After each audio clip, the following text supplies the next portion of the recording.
দোয়ার ধাক্কা বড় ধাক্কা, ঠিক কিনা?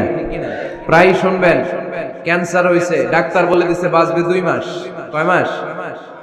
এরপর আমি দেখছি লোকটা 8 বছর বেঁচেছিল। কয় বছর? ডাক্তার বলছে বাঁচবে কয় মাস, বেঁচেছিল কয় বছর? 8 বছর। কিসের বরকতে? দোয়া। কিসের বরকতে? তাহলে দোয়ার একটা পাওয়ার আছে না নাই? একটা বিশ্বনবী দোয়া করলেন, আল্লাহ হয় ওমরে ফারুককে আপনি এনে দেন, অথবা আবু জাহেলের মনটারে নরম করে দেন। ওমরে ফারুকের জন্য দোয়াটা কবুল করে নিল কে? এই দোয়ার একটা বরকত ওমরে ফারুকের হৃদয়ে ছুঁয়ে গেল। 1 নাম্বার ধাক্কা। ধাক্কা সব একবারে দেওয়া যায় না। ধাক্কা একবারে দেওয়া যায়? ডাক্তারের কাছে গেলে ডাইরেক্ট কি অ্যান্টিবায়োটিক মারে? কথা বলেন। প্রথমে সামান্য ওষুধ দেয়, সিম্পল ডোজ, তারপরে ডোজ একটু বাড়ায়, ফাইনালি কাজ না হলে অ্যান্টিবায়োটিক মারে। কথা বলেন। প্রথম ধাক্কাটা গেল তিনি দোয়ার ধাক্কা। বিশ্বনবী দোয়া করলেন, ওই দোয়ায় ওমরে ফারুকের হৃদয়ে ছুঁয়ে গেল। এরপরে রব্বুল আলামিন ওমরে ফারুককে ধাক্কা মারলেন কোরআনের একটা সূরা দিয়ে। সূরাটার নাম হলো সূরাতুল হাক্কা। কি সূরা? কোন সূরা দিয়ে ধাক্কা দিছে? সূরা হাক্কা। সূরা হাক্কা দিয়ে দিছে এক, কথা কয় না। সূরা হাক্কা দিয়ে দিয়েছেন এক। আল হাক্কাতু মাল হাক্কা ওয়া মা আদরাকা মাল হাক্কা। সূরা হাক্কা দিয়ে আল্লাহ একটা ধাক্কা মারলেন। ওই যে দোয়া করলেন বিশ্বনবী, দোয়ার পর সাইয়েদনা ওমর ফারুকের হৃদয়ের মধ্যে উথাল পাথাল শুরু হয়ে গেল। সব সময় লুকিয়ে লুকিয়ে বিশ্বনবীরে ফলো করে। বিশ্বনবী ডানে গেলে ওমরে ফারুক ডানে যায়, বিশ্বনবী বাঁয়ে গেলে ওমরে ফারুক বাঁয়ে যায়। বিশ্বনবী রাত্রিবেলা নামাজ পড়লে ওমরে ফারুক পেছনে লুকিয়ে লুকিয়ে বিশ্বনবীর কোরআন শুনে। বিশ্বনবী মসজিদুল হারামের পাশে দাঁড়িয়ে রাতের এশার সালাত আদায় করছিলেন। ওই টাইমে বিশ্বনবী সূরাতুল হাক্কা তেলাওয়াত করছিলেন। কোন সূরা? সূরাতুল হাক্কা বিশ্বনবী তেলাওয়াত করেছেন। ওমরে ফারুক মন্ত্রমুগ্ধ হয়ে বিশ্বনবীর কণ্ঠের তেলাওয়াত শুনে। বিশ্বনবীর তেলাওয়াতের কণ্ঠ আমাদের কণ্ঠের মতো নাকি? বিশ্বনবীর কণ্ঠ কারি বাসাদের কণ্ঠের মতো? আহমদ বিন ইউসুফের কণ্ঠের মতো? আমার নবীর কণ্ঠের সুরের ঝংকারের সাথে পৃথিবীর কোন কারি সাহেবের তুলনা চলবে? কত মধুর, কত সুন্দর, কত অসাধারণ তেলাওয়াত করতেন আমার বিশ্বনবী। একবার তেলাওয়াত শুনলে পাগল না হয়ে কেউ থাকতে পারত না। বিশ্বনবী ওমরে ফারুককে দেখেন নাই। ওমরে ফারুক লুকিয়ে লুকিয়ে বিশ্বনবীরে ফলো করে। বিশ্বনবী এশার সালাতে সূরা হাক্কা তেলাওয়াত করতে আরম্ভ করলেন। তেলাওয়াত করতে করতে করতে করতে বিশ্বনবী সামনের দিকে যেতে লাগলেন। বিশ্বনবীর চমৎকার কণ্ঠের তেলাওয়াত শুনে ওমরে ফারুক মুগ্ধ হতে লাগলো। ওমরে ফারুক অবাক, কিরে এত সুন্দর শব্দের গাঁথনি, এত সুন্দর বাক্য, এত সুন্দর অন্তমিল, এত সুন্দর কথা, এটা কবিতার মতো লাগে। মনে হয় মুহাম্মদ কবি হয়ে গেছে। কি হয়ে গেছে? সবাই বলেন। মনে হয় মুহাম্মদ কবি হয়ে গেছে, কাব্য প্রতিভা দিয়ে নিজেই কবিতা বানাইছে।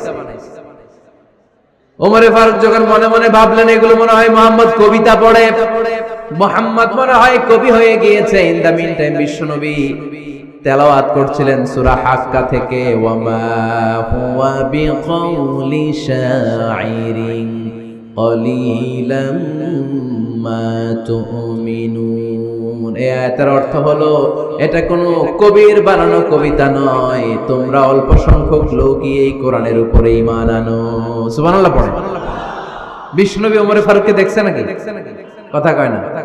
দেখেছে না? বিশ্বনবীর মতো তেলাওয়াত করে যাচ্ছে। ওমর ফারুক যখন মনে করলেন কি রে এই কথাগুলো এত সুন্দর, এটা মনে হয় কবিতা।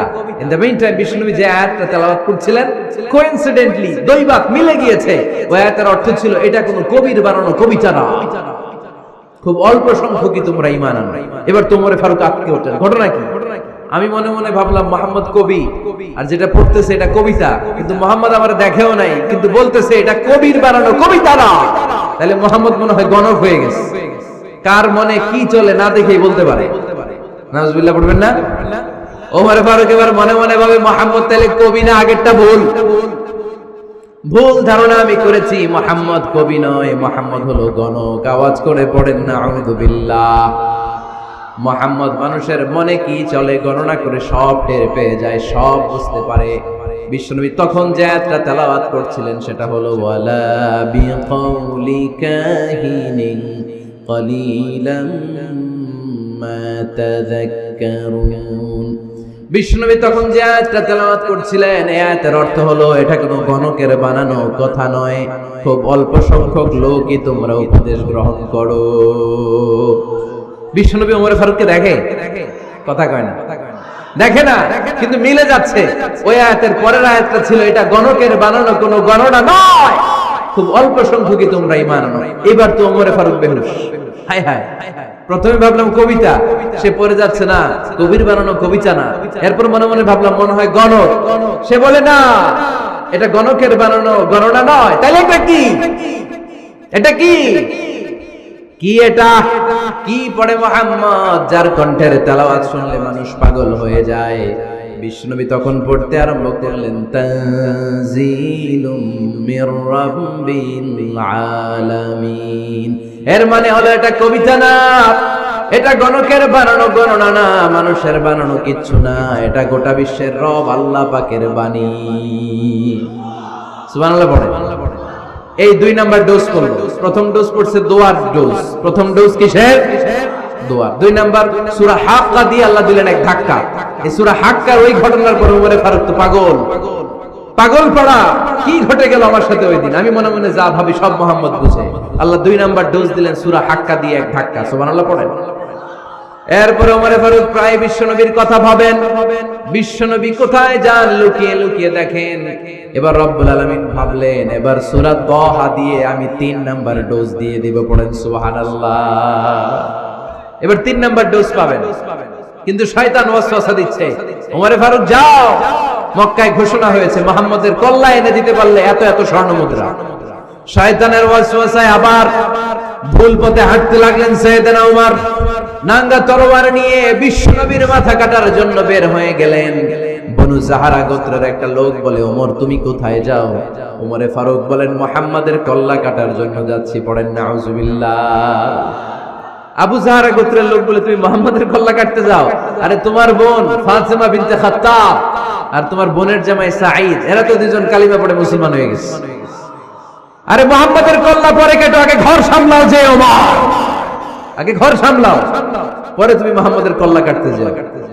ওমর ফারুক রেগে গেলেন, রাস্তা ঘুরিয়ে বাড়ির দিকে চলতে আরম্ভ করলেন। রাগে তিনি গড়গড় করছেন। ওমর ফারুকের বোন ফাতিমা বিনতে খাত্তাব, বোনের জামাই সাঈদ, তাদের দুইজনকে খাব্বাব রাদিয়াল্লাহু তাআলা আনহু সূরা তাহা ঘরের ভিতরে তেলাওয়াত করে শোনাচ্ছিল। পড়েন সুবহানাল্লাহ। সূরা তাহা দিয়ে আল্লাহ একটু পরে ধাক্কা মারবে আরেকবার। ওমর ফারুক যখন আসলেন, ওমর ফারুকের আওয়াজ শুনে খাব্বাব রাদিয়াল্লাহু তাআলা আনহু লুকিয়ে গেলেন। ওমর ফারুক দরজার মধ্যে কড়া নাড়লেন। বোন বলে কে তুমি? সাইয়েদনা ওমর বললেন আমি ওমর। খুলে দেওয়া হলো। ঘরের ভেতরে ঢুকেই কথা নাই বার্তা নাই, নিজের আপন বোনকে মারতে শুরু করলো ওমর। বোন জামাইকে আঘাত করতে শুরু করলো। মারতে মারতে নিজের কলিজার টুকরা বোনকে, বোনের জামাইকে সাইয়েদনা ওমর ফারুক পিটাতে পিটাতে রক্তাক্ত করে ফেললেন। গা দিয়ে ফিনকি বের হয়ে যখন রক্ত বের হয়, সাইয়েদনা ওমর ফারুকের দিলের মধ্যে মায়া তৈরি হয়ে যায়। সাইয়েদনা ওমর ফারুক বললেন আমার কলিজার টুকরা বোন আর বোন জামাই, তোরা কেন মুহাম্মাদের কথায় পাগল হলি? বুঝলাম না কেন মক্কার লোকগুলো পাগল পড়া হয়ে সব মুহাম্মাদের দলে চলে যায়। কি এমন কথা মুহাম্মদ তোদের শোনায়, কি এমন বাণী তোদের শোনায় যে বাণী শুনে সব তোরা মুহাম্মাদের দলে চলে গেলি? কি আছে মুহাম্মাদের কাছে? কি কি জাদুটা? কি কি জাদু পেলি সেখানে? আমার একটু দেখা।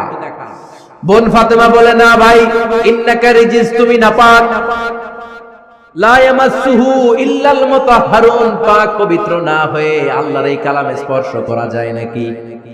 আওয়াজ করে বলেন স্পর্শ করা যায়?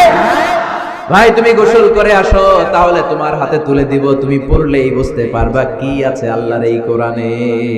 সুবহানাল্লাহ পড়েন। সাইয়েদনা ওমর ফারুক গোসল করে আসলেন। বোন এবার সূরা তাহা চামড়ার মধ্যে সূরাতু তাহার কিছু অংশ লিখে খাব্বাব রাদিয়াল্লাহু তাআলা আনহু লুকিয়েছিলেন। ওনার হাত থেকে সূরা তাহার অংশটা নিয়ে সাইয়েদনা ওমর ফারুকের বোন ওমর ফারুকের হাতে দিয়ে বলল, ভাই তুমি আসার আগে এই অংশটা সবাই মিলে তেলাওয়াত করছিলাম। ওমর ফারুকের হৃদয়টা তখন একেবারে নরম, কারণ আগে ধাক্কা খাইছে কয়টা? জোরে বলতে হবে। প্রথম ধাক্কাটা কিসের? হ্যাঁ, দোয়া। দ্বিতীয়টা হাক্কা, সূরার নাম হাক্কা দিয়ে দিয়েছেন আল্লাহ ধাক্কা। এবার দিবে সূরা তহার ধাক্কা। ওমর ফারুক হাতে নিলেন, খুব ভালো আরবি জানতেন, চমৎকার আরবির অর্থ বুঝতেন, কারণ আরবি ভাষাভাষী মানুষ। হাতে নিয়ে নজর দেওয়ার পরে ওনার চোখ দিয়ে দাঁড় দাঁড় করে পানি বের হয়ে গেল। ওমর ফারুক আয়াতগুলোর দিকে তাকিয়ে পড়তে আরম্ভ করলেন, তাহা মা আনজালনা আলাইকাল কুরআনা লিতাশকা ইল্লা তাযকিরাতান লিমান ইয়াখশা তানজিলাম মিম্মান খালাকাল আরদা ওয়াস সামাওয়াতিল উলা। পড়েন সুবহানাল্লাহ। উনি পড়তে আরম্ভ করলেন, তাহা মা আনজালনা আলাইকাল কুরআনা লিতাশকা, এই কোরআনকে হতভাগা জাতি হিসেবে থাকার জন্য তোমাদের উপর নাজিল করি নাই। তানজিলাম মিম্মান খালাকাল আরদা ওয়াস সামাওয়াতিল উলা, এটা ওই রবের পক্ষ থেকে, ওই সত্তার পক্ষ থেকে নাজিল হয়েছে যেই রব জমিন তৈরি করেছেন, যেই রব বিশাল সুবিশাল আকাশও তৈরি করেছেন। সুবহানাল্লাহ। সূরা তহার এই চমৎকার অসাধারণ শব্দ গাঁথনি দিয়ে এই আয়াতগুলো যখন পড়তে আরম্ভ করলেন, ওমর ফারুক আর নিজের উপর ব্যালেন্স রাখতে পারলেন না, আর ধরে রাখতে পারলেন না। এবার ডাইরেক্ট অ্যাকশন। এবার কি? এবার কি? 3 নাম্বার ধাক্কা খেয়ে, সূরা তহার ধাক্কা খেয়ে আর সামলাতে পারলেন না, পাগলের মতো হয়ে গেলেন। বলতে আরম্ভ করলেন, আইনা মুহাম্মদ, মুহাম্মদ কোথায়? সাইয়েদনা খাব্বাব বললেন, বিশ্বনবী সাফা পাহাড়ের পাদদেশে দারুল আরকাম ইবনে আবিল আরকামের ঘরে বসে বসে লুকিয়ে লুকিয়ে কোরআনের দাওয়াত দিচ্ছে। ওমর, তুমি যদি মুহাম্মদ সাল্লাল্লাহু আলাইহি ওয়াসাল্লামের দেখা পেতে চাও, তাড়াতাড়ি দারুল আরকামের ঘরের দিকে ছুটে যাও।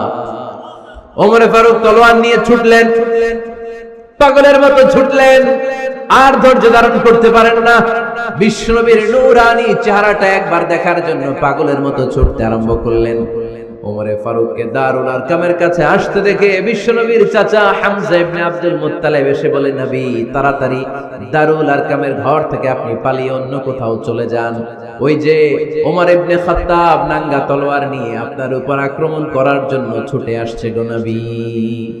বিশ্বনবী বললেন, ও আমার সাহাবারা, ও আমার চাচা হামজা, সবাই আপনারা সরে যান, ওমরে আসতে দেন, ওমরে বাধা দিয়েন না। কারণ কিছুদিন আগে তাহাজ্জুদের নামাজ পড়ে আমি আল্লাহর কাছে একটা বিশেষ দোয়া করেছি, আমার মন বলছে ওই দোয়াটা আল্লাহ কবুল করতে শুরু করেছে।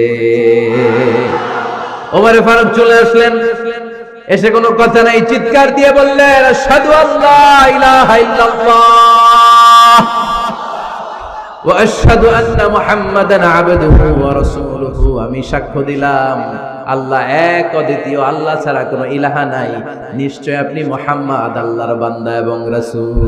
সুবহানাল্লাহ। এই কালমা শাহাদাতের ভেতরে আল্লাহর কথা, আমার নবীর কথা ঢুকিয়ে দিয়েছে কে?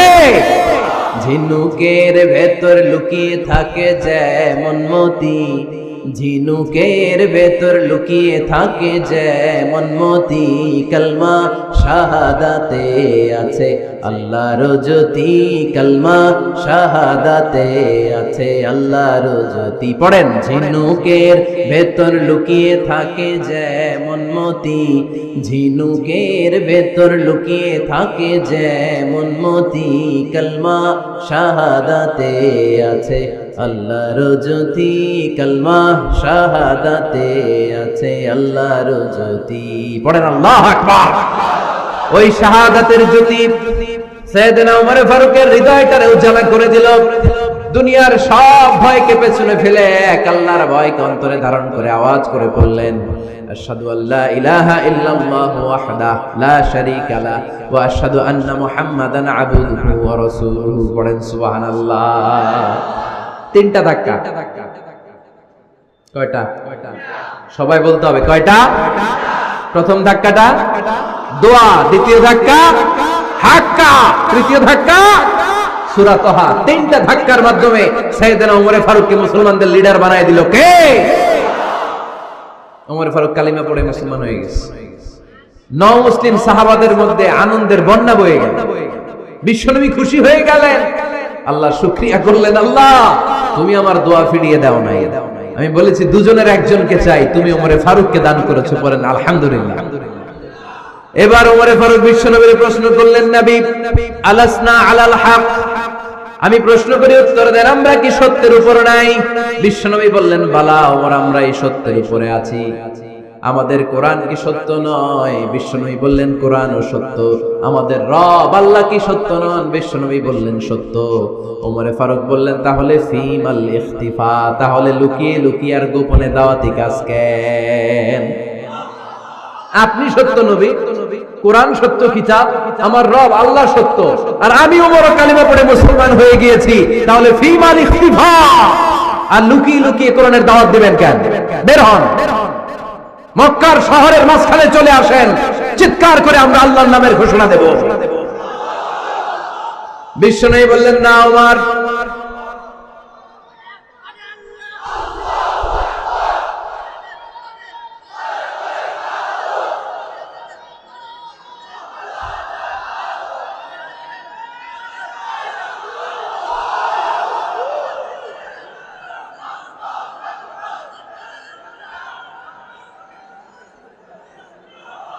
বিশ্বনবী ডেকে বললেন, না ওমর, এটা মাক্কি জীবন, ওমর এটা মাক্কি জীবন, এখানে দাওয়াতি কাজ করব লুকিয়ে লুকিয়ে, আস্তে আস্তে।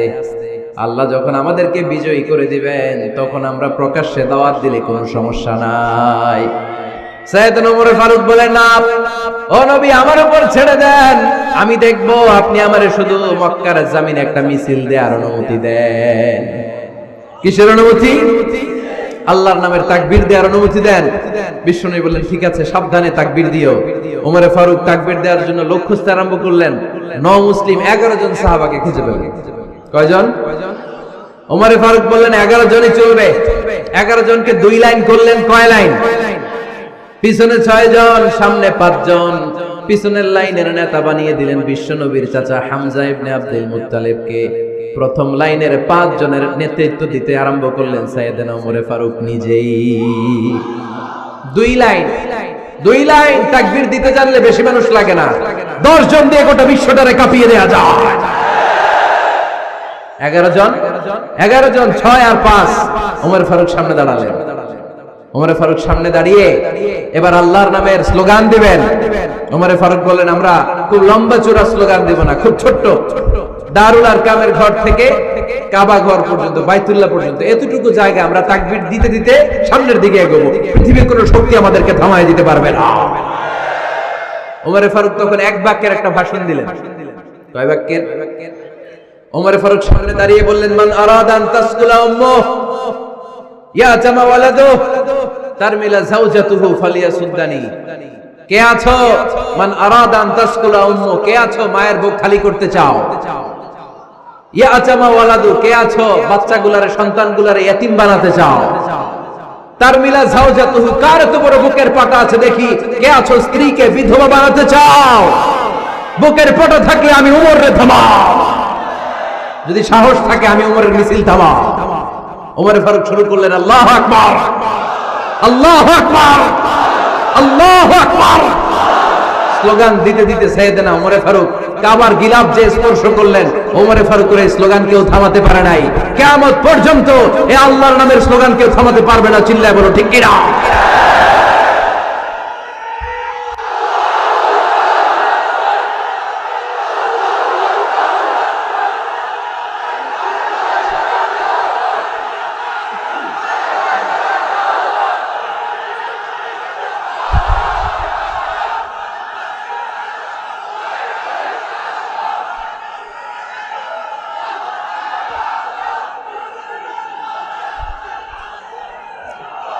ওমরে ফারুকের স্লোগান সেদিন মক্কায় কেউ থামাইতে পারছিল?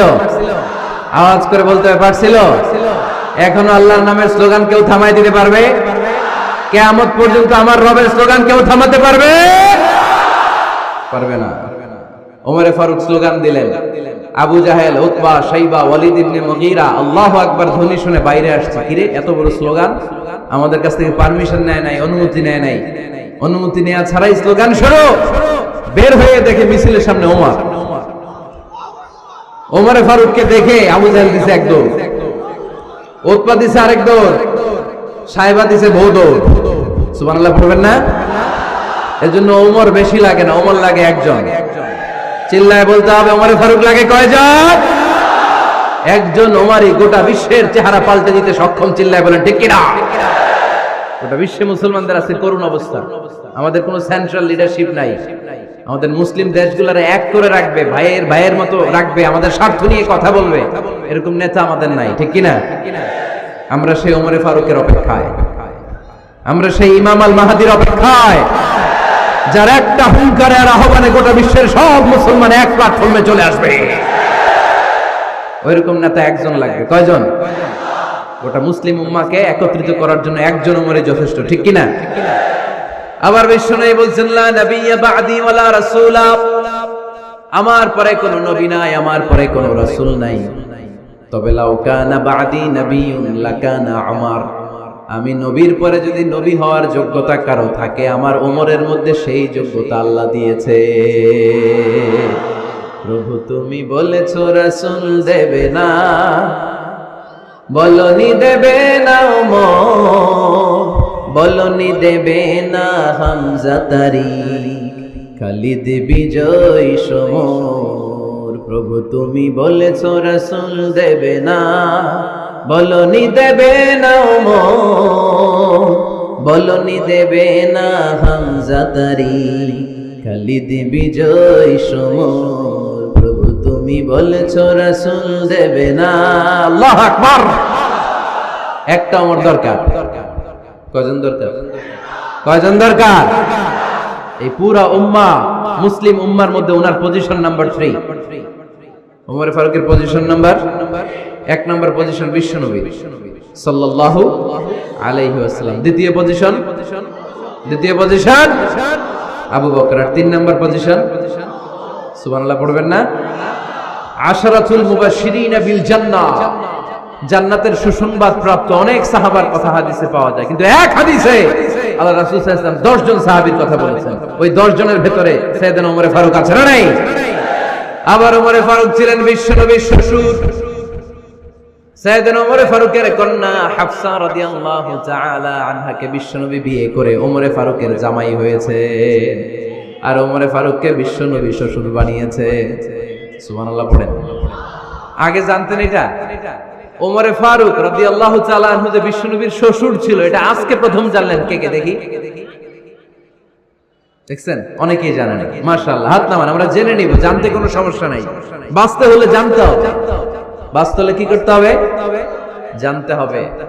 4 জন খলিফার 2 জন হচ্ছে বিশ্বনবীর মেয়ের জামাই, বাকি 2 জন হচ্ছে বিশ্বনবীর শ্বশুর। সাইয়েদনা উসমান রাদিয়াল্লাহু তাআলা আনহুর কাছে বিশ্বনবী সাল্লাল্লাহু আলাইহি ওয়াসাল্লাম 2 কন্যাকে বিয়ে দিয়েছে। বিশ্বনবী সাল্লাল্লাহু আলাইহি ওয়াসাল্লামের মোট কন্যা 4 জন। কয়জন? বড় মেয়ের নাম যায়েনব রাদিয়াল্লাহু তাআলা আনহা, ওনার স্বামীর নাম ছিল আবুল আস ইবনে রাবি'। তারপরের মেয়ের নাম হচ্ছে উম্মে কুলসুম, ওনাকে বিয়ে দিয়েছিলেন বিশ্বনবী সাইয়েদনা ওসমান রাদিয়াল্লাহু তাআলা আনহুর সাথে।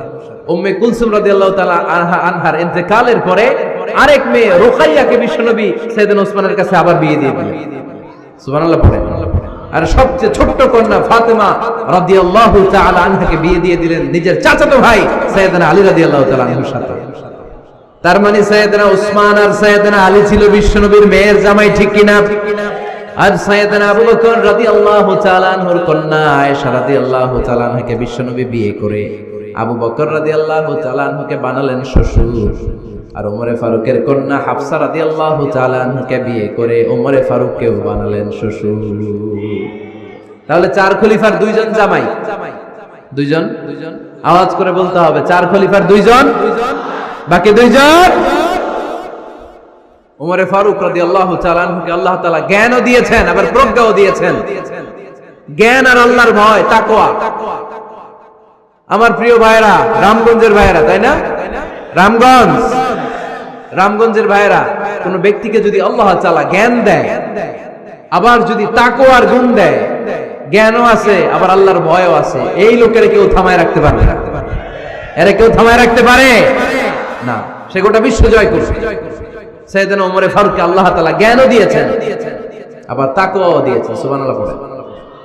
বিশ্বনবী সাল্লাল্লাহু আলাইহি ওয়াসাল্লাম স্বপ্ন দেখলেন, বিশ্বনবী দুধ খাচ্ছেন, আঙ্গুলের ভেতর দিয়ে ফাঁক দিয়ে দুধ বের হয়, বিশ্বনবী দুধ খাচ্ছেন। খেতে খেতে একটু দুধ আঙ্গুলে লেগে আছে, এই আঙ্গুলটা কারো মুখে না দিয়ে বিশ্বনবী সাল্লাল্লাহু আলাইহি ওয়াসাল্লাম ওমর ফারুকের মুখের ভিতরে ঢুকায় দিলেন। অতিরিক্ত দুধটা ওমর ফারুক খেলেন। সাহাবারা বললেন, মাযা আওয়ালতা বিহি ইয়া রাসূলুল্লাহ, হে আল্লাহর রাসূল, এই স্বপ্ন দিয়ে কি বুঝালেন? বুঝলাম না। বিষ্ণু ইসা ইসলাম বললেন, আউয়ালতু বিহি আল ইলম, এটা দিয়ে আমি জ্ঞান বুঝিয়েছি, কারণ অতিরিক্ত দুধের অংশটা আমি কাউরে না দিয়ে ওমরকে দিয়েছি, তার মানে ওমরের জ্ঞানের কোনো তুলনা হয় না। এজন্য স্বপ্নে যদি কেউ দেখেন আপনি দুধ পান করছেন, এটা প্রমাণ করে আল্লাহ তাআলা আপনাকে দ্বীনের জ্ঞান দান করবেন। আবার বিশ্বনবী সাল্লাল্লাহু আলাইহি ওয়াসাল্লাম আবার আরেক রাতে স্বপ্ন দেখলেন, সাহাবারা লাইন ধরে বিশ্বনবীর সামনে দাঁড়ানো, কোন সাহাবার জামা নাভি পর্যন্ত, কোন সাহাবার জামা হাঁটু পর্যন্ত, কোন সাহাবার জামা টাকনু পর্যন্ত, কোন সাহাবার জামা আরো ছোট, কিন্তু ওমরে ফারুকের জামা বিশ্বনবী দেখলেন এত বড়, টেনে হিচড়ে হিচড়ে বিশ্বনবীর সাথে চলছে। সুবহানাল্লাহ পড়বেন না? সাহাবারা বললেন, মাযা ওয়ালতা বিহি ইয়া রাসূলুল্লাহ, হে আল্লাহর রাসূল, এটা দিয়ে আপনি কি বুঝাতে চাইলেন? বিশ্বনবী বললেন, আউয়ালতু বিহি আত-তাকওয়া, এটা দ্বারা আমি দ্বীন, দ্বীনদারি বুঝালাম, তাকওয়া বুঝালাম। সুবহানাল্লাহ পড়েন। বিশ্বনবী দেখলেন কোন সাহাবার জামা এতটুকু, কোন সাহাবার জামা এত লম্বা, কোন সাহাবার জামা পা পর্যন্ত লম্বা। আর সাইয়েদনা ওমর ফারুককে দেখলেন ওনার জামা এত লম্বা, ওমর ফারুক টেনে হিচড়ে জামা নিয়ে চলতেছে। বিশ্বনবী বুঝাতে চাইলেন, ওমরের যেহেতু জামা লম্বা, ওমরের ভেতরে আল্লাহর ভয়, দ্বীনদারিও খুব বেশি। চিল্লায় বলেন ঠিক কি না? জ্ঞানও দিয়েছেন, আবার দ্বীনদারিও দিয়েছেন। এই দুইটা জিনিস যদি থাকে, এই পৃথিবীতে তাকে সফল রাষ্ট্রনায়ক বানায় দেয় কে? আবার এই পৃথিবীর বুকে যত নারীরা জান্নাতে যাবে, সব নারীদের সর্দারিনী হবে সাইয়্যিদাতুনা ফাতিমা রাদিয়াল্লাহু তাআলা আনহা। এই দুনিয়াতে যত যুবকরা জান্নাতে যাবে, তাদের সর্দার হবে সাইয়েদনা হাসান আর হুসাইন রাদিয়াল্লাহু তাআলা আনহুমা। আর এই দুনিয়ার বুকে যত বয়স্ক মানুষেরা জান্নাতে ঢুকবে, তাদের নেতৃত্ব দিবেন সাইয়েদনা আবু বকর আর সাইয়েদনা ওমর। বয়স্ক যারা আছেন, আপনাদের নেতৃত্ব দিবে কে? হ্যাঁ, একজন কয় আল্লাহ। না, আল্লাহ তো তোমারে জান্নাত দিবে, তোমারে জান্নাতে নিয়ে যাবে কে? সাইয়েদনা আবু বকর, সাইয়েদনা ওমর। আর ইয়াং যারা তোমরা এসেছো, তোমরা যখন জান্নাতে ঢুকবে, তোমাদের লিডারশিপ নিবে কে? হাসান আর হুসাইন রাদিয়াল্লাহু তাআলা আনহুমা। আর নারীরা যারা জান্নাতে প্রবেশ করবে, এই নারীদের নেতৃত্ব দিবে বিশ্বনবীর কলিজার টুকরা, নয়নের বুটুলি সাইয়্যিদাতুনা ফাতিমা রাদিয়াল্লাহু তাআলা। সুবহানাল্লাহ পড়বেন না? Omar Farooq, the super hero of Muslim উম্মাহ। আমরা কাদেরকে সুপার হিরো বানায় রাখছি আমরা জানি না। এই নায়ক নায়িকা, গায়ক গায়িকা, মডেলরা, চোখ ধাঁধানো গ্ল্যামার নিয়ে যারা চলে, এরা আমাদের মডেল নয়। আমাদের মডেল সাইয়েদনা ওমর ফারুক। ঠিক কিনা? ঠিক কিনা? ওমর ফারুক মসজিদে নববীর খতিব, খুতবা দিচ্ছেন। আপনারা কথা শুনতেছেন? কষ্ট হচ্ছে? কষ্ট হচ্ছে কার কার দেখি? তোমার? এরে বাইদা রাখেন রশি দিয়ে এই জায়গায়। বেশি লাফালাফি করতেছো, আর লাফাবা না, ঠান্ডা মাথায় শোনো। ওকে, মাশাআল্লাহ, ভালো ছিল। থাক, বাধার দরকার নাই, এমনি বসে থাকবে। মনোযোগ আছে না গেছে? আছে? আচ্ছা, আর কয়েক মিনিট শুনবেন না? আচ্ছা। ওমর ফারুক রাদিয়াল্লাহু তাআলা আনহু জুমার খুতবা দিচ্ছেন। ওঠা বসা করলে আমি আলোচনা বন্ধ করে দেব। নো ওয়ে, নো ওয়ে, কেউ উঠতে পারবে না। সময় দিয়েছিলাম 1 মিনিট। যার উঠে যেতে মনে চায়, সকাল থেকে বসে আছেন, ওয়াশরুমে যাবেন, যান, সময় দিলাম, এরপরে উঠা বসা কেন? আবার একজন উঠতে পারবে না। এদেরকে টাইনা নামান তো, বসান, টান দেন, জামা ধরে টান দেন। হ্যাঁ, টানেন। হ্যাঁ, ঠিক আছে, আরো জোরে বসান, টাইনা বসান। হ্যাঁ, ঠিক আছে, এদেরকে টান দেন, এদের বসান, এগুলা জামা ধরেন, জামা ধরেন, ধরেন, চাদর ধরেন। হ্যাঁ, ঠিক আছে, এই দাঁড়াইছে, ঘেরে বসো, বস। এবার এদিকে তাকান। ওমর ফারুক জুমার খুতবা দিচ্ছেন। কিসের খুতবা? খুতবার মাঝখানে হঠাৎ চিৎকার মেরে বললেন, ইয়া সারিয়াত ইবনে জানিমিল জাবাল, মিল জাবাল, ইয়া সারিয়াত ইবনে জানিমিল জাবাল, মানে এই সারিয়া, এইদিকে না, জাবাল, পাহাড়ের দিকে, জাবাল, জাবাল, গো টু দা মাউন্টেন, পাহাড়ের দিকে যাও। এই কথা বলে আবার থেমে খুতবা দেওয়া শুরু করলেন। সাহাবারা আগা মাথা কিছুই খুঁজে পেল না। আগের কথার সাথেও মিল নাই, পরের কথার সাথেও মিল নাই। জুমার নামাজ শেষ। সাহাবারা বললেন, আমিরুল মুমিনিন, খলিফাতুল মুসলিমিন ওমর ফারুক জুমার খুতবা দেওয়ার সময় হঠাৎ চিৎকার মেরে বললেন, ইয়া সারিয়াত ইবনে জানিমিল জাবাল, আপনার এই বাক্যের সাথে আপনার খুতবার আগের কথার কোনো মিল পেলাম না, পরের কথারও কোনো মিল পেলাম না, আপনি বুঝিয়ে বলেন কেন বলেছেন, আমরা তো বুঝলাম না। সাইয়েদনা ওমর ফারুক বলেন, আমি যখন জুমার খুতবা দিচ্ছি হঠাৎ আমার চোখের মধ্যে ভেসে উঠলো ওই যে গত কয়েক মাস আগে আমি আমার মুসলিম সেনাপতিকে ইরানে, পারস্যে, ওই ইরানের বিশাল রাজ্যে যুদ্ধের জন্য পাঠিয়েছি। আমি দেখলাম যুদ্ধের একটা ভয়ঙ্কর মুহূর্তে আমার মুসলিম সেনাপতি ভুল দিকে চলতে আরম্ভ করেছে। বাম দিকে তার পাহাড়, ডান দিকে উপত্যকা, ডান দিকে যদি সে চলে যায়, উপত্যকায় চলে যায়, শত্রু বাহিনীর হাতে ধরা খেয়ে সব মারা যাবে। আর আমার সেনাপতি যদি মুসলিম বাহিনীকে নিয়ে পাহাড়ের উপর উঠে যায়, আল্লাহর মেহেরবানিতে এই যুদ্ধেও তারা জয়লাভ করবে। এজন্য আমি মসজিদের মিম্বারে দাঁড়িয়ে রব্বুল আলামিন আমার চোখের সামনে ওই যুদ্ধক্ষেত্রের দৃশ্যপটটা তুলে ধরেছে, ওইটা দেখে আমি এখানে দাঁড়িয়ে আমার সেনাপতিকে কমান্ড দিয়েছি। পড়েন সুবহানাল্লাহ। যেন তেন মানুষ না এটা। জুমার মিম্বারে দাঁড়িয়ে 1000 কিলোমিটার দূর পারস্যে কি হচ্ছে সেটাও দেখতে পেতেন আল্লাহর মেহেরবানিতে। সুবহানাল্লাহ পড়েন। সাহাবারা বিশ্বাস করে নিলেন, কিন্তু মুনাফিক টাইপের যেগুলো, এগুলো বলে এটা আবার কেমন কথা, উনি আছেন মদিনার মিম্বারের মধ্যে দাঁড়িয়ে, হাজার হাজার কিলোমিটার দূরে কি হচ্ছে উনি দেখবেন কেমনে। এরা বিশ্বাস করলো না, সাহাবারা সবাই বিশ্বাস করলো, মুনাফিক গুলো বিশ্বাস করলো না। তারা মনে মনে ভাবলো, এই মুসলিম সেনাপতি বিজয়ের বেশে যেদিন মদিনায় আসবে, আমরা মদিনার উপকণ্ঠে দাঁড়িয়ে থাকবো, ওদেরকে জিজ্ঞেস করবো এমন এমন দিন ওমরে ফারুকের কণ্ঠের কোনো আওয়াজ শুনতে পেরেছিলে কিনা। বিজয়ী বেশে সাহাবারা যখন ফিরে আসতো, সব মুমিনরা আহলান ওয়া সাহলান জানাতে ওনাদেরকে রিসিভ করতে যেত, মুনাফিক গুলো যেত না। কিন্তু ওই দিন মুনাফিকরা সবার আগে যায় হাজির। মুসলিম সেনাপতি যখন ঢুকলো, জিজ্ঞেস করলো, মুসলিম সেনাপতি, এত দিন আগের কথা, জুমার দিন দুপুর বেলা যুদ্ধক্ষেত্রে হঠাৎ করে আমিরুল মুমিনিনের কোনো কথা তুমি তোমার কান দিয়ে শুনতে পেরেছিলে কিনা বলো। সেনাপতি বলল, তোমরা কেমন করে বুঝলা, কেমন করে তোমরা জানলা? তোমরা ঠিকই জেনেছো, ঠিকই ধরেছো, ঠিকই বলেছো। যুদ্ধের কঠিন মুহূর্তে ভুল করে আমি উপত্যকার দিকে মুসলিম বাহিনীকে নিয়ে ছুটতে আরম্ভ করেছিলাম, হঠাৎ করে আমিরুল মুমিনিনের একটা কণ্ঠ আমার কানের ভেতরে ভেসে আসলো। আমি শুনতে পেলাম, ইয়া সারিয়াত ইবনে জানিমিল জাবাল, ডান দিকে উপত্যকার দিকে যেও না, তাড়াতাড়ি বাম দিকে পাহাড়ের উপর চড়ে যাও। শুনেছি আমি, আমার নিজ কানে শুনেছি, তোমরা কি করে জানলে? আমি নিজে শুনেছি। সেদিন আমিরুল মুমিনিনের এই ইনস্ট্রাকশন, এই গাইডলাইন যদি আমরা ফলো করতে না পারতাম, শত্রু বাহিনীর হাতে আমরা কচুকাটা হতাম, আমাদের চেহারা, আমাদের আত্মীয় স্বজনরা তোমরা কেউ দেখতে পেতে না। পড়েন সুবহানাল্লাহ। This is our super hero. আমাদের সুপার হিরোর নাম কি? চিল্লায় বলতে হবে, ওমর ফারুক রাদিয়াল্লাহু তাআলা আনহু। এভাবে গাইডলাইন দিয়েছেন উম্মতকে, এভাবে ইনস্ট্রাকশন দিয়েছেন।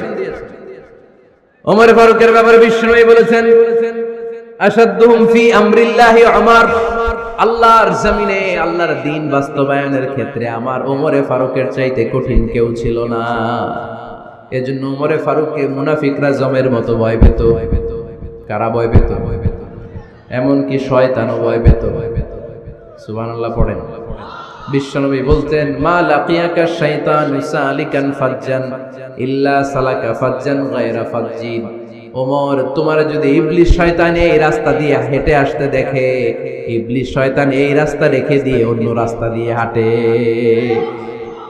ওমর তুমি যদি এই রাস্তা দিয়ে হাঁটো, শয়তান জীবনে ওই রাস্তা দিয়ে হাঁটবে না, এই রাস্তা ধুয়ে আরেক রাস্তা দিয়ে হাঁটে। সুবহানাল্লাহ কইতে পারলেন না?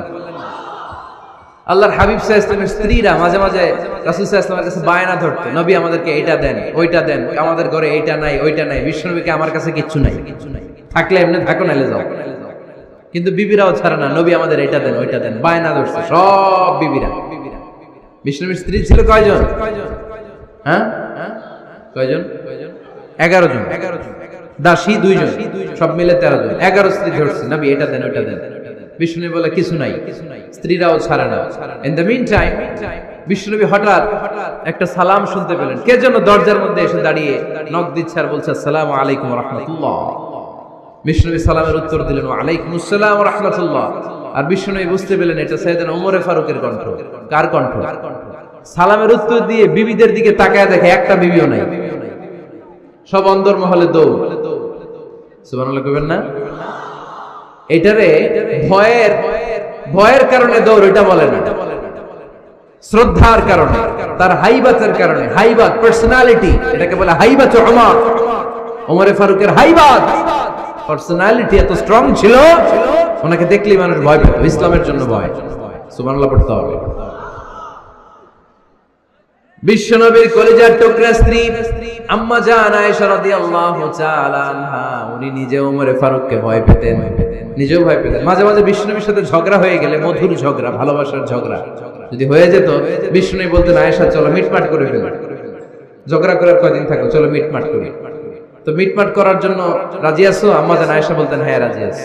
তো কারে আনা যায়? ওমর রে ডেকে আনি মিটমাট করার জন্য। আয়েশা রাদিয়াল্লাহু তাআলা আনহা বলে ওরে বাপ রে বাপ, ওমর না না, ওমর খালিজ, ওমরে ফারুকের ভয় লাগে আমার।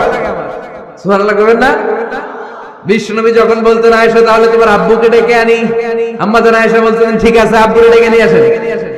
আবু বকর রাদিয়াল্লাহু তাআলা আনহুরে ডেকে নিয়ে আসেন। আমার আব্বুর মতো নরম দিলের মানুষ আমি জীবনে দেখি নাই। আবু বকর রাদিয়াল্লাহু তাআলা খুব নরম দিলের লোক ছিলেন, তার বিপরীতে ওমরে ফারুক ছিলেন খুব কঠিন মেজাজে। দুইটাই লাগে, কথা কন, নরমও যেমন লাগে, গরমও লাগে। নরম গরমের সমন্বয় দরকার আছে না নেই? আর সুপার হিরো ওমরে ফারুক রাদিয়াল্লাহু তাআলা আনহু। আমরা যাদের আমাদের ছোট্ট বাচ্চা আছে, ঘরে 2 বছর 3 বছরের শিশু আছেন আমাদের, রাতের বেলা দেখবেন খেতে চায় না, খালি মায়ের জ্বালায়। তো মা তখন বলে এই খাও নাইলে ভূত আসবে, ওই যে বিড়াল আসবে, বাঘ আসবে, ভাল্লুক আসবে, এগুলো বলে না? এগুলো বলে ভুলিয়ে বালিয়ে বাচ্চাকে ভয় দেখে খাওয়াতে চায়। লক্ষ্মীপুরে আপনারা কিসের ভয় দেখান? হ্যাঁ, ভূতের। কিসের? কিসের? বাঘের। কালা বিলাই, কালাসান। আচ্ছা, তো এই যে বাঘ আসবে, ভাল্লুক আসবে, এই তাড়াতাড়ি খাও, বাঘ আসবে। বাঘের কথা শুনলে বাচ্চারা খেয়ে ফেলে ভয়ে, এই ভূত আসলে, ভূত তাড়াতাড়ি খা, না খাইলে ভূতে ধরবে তোরে, খা। সাথে সাথে খায়। মদিনাতে যখন ওমরে ফারুক রাদিয়াল্লাহু তাআলা আনহু মদিনার খলিফা, তখন মদিনার বাচ্চারাও মাদেরকে এরকম জ্বালাতো, খেতে চাইতো না। মায়েরা খাবার নিয়ে বাচ্চাদের পেছনে ঘুরতো। তখন মদিনার মায়েরা বাচ্চাদেরকে বলতো তাড়াতাড়ি খাও, হা হুয়া ইয়াতি ওমর, হুয়া ওমর, তাড়াতাড়ি খাও, ওই যে ওমর আসতেছে, ওমর। ওমর আসতেছে শুনলেই বাচ্চারা তাড়াতাড়ি খেয়ে ফেলতো, বাঘের মতো ভয় পেত। চিল্লায় পড়েন আল্লাহু আকবার। মুসলিম ইতিহাসে প্রথম চিফ জাস্টিস আবু বকর রাদিয়াল্লাহু তাআলা আনহু যখন খলিফা, চিফ জাস্টিস বানাই দিয়েছেন ওমরে ফারুককে। সর্বপ্রথম কোরআন সংকলনের পরামর্শ দিয়েছেন সাইয়েদনা ওমরে ফারুক। এই যে কোরআন 114 সূরা 30 পারা, আগে কি এরকম ছিল? কথা কন না কেন? আগে গাছের পাতায় লেখা ছিল, পশুর চামড়ায় লেখা ছিল, ওটের হাড্ডির মধ্যে লেখা ছিল কোরআন। এভাবে যখন হাফেজে কোরআন সাহাবারা শহীদ হতে আরম্ভ করলো, এক যুদ্ধে টানা 70 জন হাফেজে কোরআন সাহাবা নিহত হলেন, শহীদ হলেন। ওমরে ফারুক তখন আবু বকর রাদিয়াল্লাহু তাআলা আনহুর কাছে যেয়ে বললেন, আবু বকর আপনি কোরআন জমা করেন, সব কোরআনের কপিগুলো একসাথে করে এরকম একটা কোরআন করেন। আবু বকর বললেন না, আমার নবী যেটা করেন আমি এটা করতে পারি না। কিন্তু ওমরে ফারুক ছাড়েন, আর এটা করেন, করলে ভালো হবে, গোটা মুসলিম উম্মাহ উপকৃত হবে। বারবার বারবার বারবার সাইয়েদনা আবু বকর রাদিয়াল্লাহু তাআলা আনহুকে এত জোরাজুরি করতেছিলেন, অবশেষে আবু বকর রাদিয়াল্লাহু তাআলা আনহু বললেন, ওমরে ফারুকের জোরাজুরিতে এই কাজের জন্য আল্লাহ তাআলা আমার হৃদয়টারে খুলে দিলেন। আল্লাহ আমার হৃদয়ের ভিতরে ইলহাম করে দিলেন, আর আল্লাহ বুঝাতে চাইলেন, আবু বকর ওমরের কথাই শোনো, ওমর যেটা বলে তেমনটাই করো। কারণ ওমরে ফারুককে বলা হয় মুহাদ্দাস। কি বলে? সবাই বলেন কি বলে? মুহাদ্দিস নামিয়া। মুহাদ্দিস মানে যে হাদিস বিশারদ, আর মুহাদ্দাস মানে যার মুখ থেকে আল্লাহর কথাগুলো বের হয়। আল্লাহ কি বলতে চায়, আল্লাহ তাআলা ওই কথাগুলো, ওই ভাবনাগুলো ওই লোকের মুখ দিয়ে বের করে দেয়। জোরে পড়েন সুবহানাল্লাহ। বিষ্ণু বললেন লিকুল্লি উম্মাতিন মুহাদ্দাস, সব উম্মতের মধ্যে আল্লাহ তাআলা একজন করে মুহাদ্দাস পাঠায়। আমার উম্মতের মধ্যে মুহাদ্দাস লোকটার নাম হলো ওমর। বিভিন্ন সময়ে ওমরে ফারুক যেমনটা ভাবতেন ঠিক তেমন কোরআনের আয়াত পাঠিয়েছে কে? মদিনার সবচেয়ে বড় মুনাফিকের নাম হচ্ছে আব্দুল্লাহ ইবনে উবাই ইবনে সালুল। নাম শুনছেন? মুনাফিক চিনেন তো আপনারা? ভিতরে এক বাইরে আরেক, তার নাম সর্দার হচ্ছে আব্দুল্লাহ ইবনে উবাই ইবনে সালুল। ইন্তেকালের পরে তার ছেলে আব্দুল্লাহ এসে বলে, ইয়া রাসূলুল্লাহ, একটা চমৎকার ঘটনা, মনোযোগ দিয়ে শুনুন। ইয়া রাসূলুল্লাহ, আমার আব্বা আব্দুল্লাহ ইবনে উবাই ইবনে সালুল মুনাফিকদের লিডার, আপনিও জানেন আমিও জানি, কিন্তু আমার তো বাবা, আমার কি, আমার তো মায়া লাগে। ইয়া রাসূলুল্লাহ, আমার আব্বা ইন্তেকাল করেছে, আপনার গায়ের একটা জামা খুলে দেন। কি খুলে দেন? এই জামাটা দিয়ে আমার বাবারে দাফন দিয়ে দাও, আর আপনি যে আমার বাবার জানাজার নামাজের ইমামতি করবেন, আসেন। ওমরে ফারুক বললেন, না, আপনি যাবেন না। বিশ্বনবী দয়ার নবী, মায়ার নবী, রহমতের নবী, মায়া লেগে গেছে, আব্দুল্লাহর চোখের পানি দেখে যেতে আরম্ভ করলেন। ওমরে ফারুক বললেন, খবরদার, নবী যাবেন না। বিশ্বনবী যাওয়ার জন্য রওনা হলেন। ওমরে ফারুক বিশ্বনবীর জুব্বা টেনে ধরলেন। সুবহানাল্লাহ। আমাদের দেশে হইলে কি বলতাম আমরা? বেয়াদবি করছে না? না, সম্পর্কটা এমন ছিল। ওমর ফারুক জুব্বা টেনে ধরেছেন। যখন আল্লাহ আয়াত নাযিল করলেন, ইস্তাগফির লাহুম আও লা তাস্তাগফির লাহুম ওয়া ইন তাস্তাগফির লাহুম ৭০ মাররাতান ফালাই ইয়াগফিরাল্লাহু লাহুম। বিশ্বনবী ওমর ফারুককে সরিয়ে দিয়ে জুব্বাটা হেঁচকা টান মেরে জানাজার নামাজের ইমামতি করে আসলেন। আসার সাথে সাথে ওমরে ফারুকের পক্ষে আল্লাহ আয়াত নাযিল করলেন, নবী, ইস্তাগফির লাহুম আও লা তাস্তাগফির লাহুম, আপনি মুনাফিক সর্দারের জন্য ক্ষমা চান কিংবা না চান, জুব্বা দেন কিংবা কাঁদেন, যাই করেন না কেন, ৭০ বার যদি এই মুনাফিক সর্দারের জন্য আপনি ক্ষমা চান, আমি আল্লাহ আপনার এই দোয়া কবুল করব না। খবরদার, এটাই ফার্স্ট, এটাই লাস্ট, আর কোন মুনাফিকের জানাজা দিতে আপনি যাবেন না। ওমর ফারুকের পক্ষে কোরআনের আয়াত নাযিল করেছে কে? ওইরকম ওমর আমাদের কয়টা লাগবে? চিল্লায় বলতে হবে কয়টা? কারণ সাইয়েদনা ওমর ফারুক আমাদের অনুপ্রেরণা, সাইয়েদনা আবু বকর আমাদের অনুপ্রেরণা, হামজা আমাদের অনুপ্রেরণা, সাইয়েদনা বেলাল ইবনে রাবাহ আমাদের অনুপ্রেরণা। নায়ক নায়িকা, গায়ক গায়িকা আমাদের অনুপ্রেরণা নয়। এজন্য আমরা সাহাবীদের জীবনী পড়ি। রাজি আছেন? হাত তুলে আল্লাহরে দেখান, আওয়াজ করে বলেন আল্লাহ, আরো জোরে বলেন আল্লাহ। নবীর সাহাবারা আমাদের মডেল, আমরা যেন সাহাবাদের দেখানো পথে মতে থাকতে পারি, চলতে পারি, আমল করতে পারি, সমাজটারে পরিবর্তন করতে পারি। তুমি তৌফিক দাও, আমিন। আর জোরে পড়ি আমিন। আমরা যখন সাহাবাদের জীবনী পড়ি, ওমর ফারুকের জীবনীতে এরকম অসাধারণ অনেক অনুপ্রেরণা আপনি খুঁজে পাবেন। সাইয়েদনা আবু বকরের জীবনী থেকে অনেক অনুপ্রেরণা আপনি খুঁজে পাবেন। এগুলো আপনার ঈমানকে চাঙ্গা করবে, আল্লাহর পথে অটুট থাকতে আপনাকে সহায়তা করবে।